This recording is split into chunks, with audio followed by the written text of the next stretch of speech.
আস্তে কথা বলো না, এটা হচ্ছে আমার কাজিন সিস্টার। তোমাকে বলছিলাম না, হ্যাঁ। আম্মুর কাছে সবকিছু নালিশ দেয় আমার নামে, আমাকে দুই চোখে দেখতে পারে না। আর ওই ছেলেটাকে দেখতেছো, হচ্ছে আমার কাজিন ব্রাদার। এই দুইজন প্রেম করে, কিন্তু আমি প্রেম করলেই দোষ। হ্যাঁ ওই শয়তানি সেমডি ওর যে কি মুই হরমু। এখন যেহেতু দেখা হয়েই গেছে, আমরা ওর সামনে যাব। আমি যা যা বলবো তুমি শুধু আমার তালে তাল মিলাবা, হ্যাঁ হ্যাঁ বলবা, আর কিচ্ছু বলবা না। হয় ওকে? হয় হয় না? হ্যাঁ।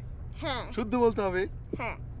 পরিচয় করিয়ে দেই, ও হচ্ছে আমার কাজিন সিস্টার নিধি। আমি মৌ। আমি নিধি। আচ্ছা আমি আর ও হচ্ছে কি নাম ভুলে গেছি, নাম ভুলে গেছি। আচ্ছা শোনো, আমার নাম তামিম। আমরা এক কাজ করি, তামিম। আমরা একটু সামনের দিকে এগোই নাকি? হ্যাঁ চলো। চলো আইসক্রিম খাই। হয় উফ, কাজিন সিস্টার্স এত প্যারা। হাসাইও।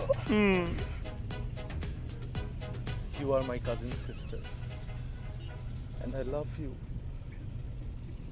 I love you a lot.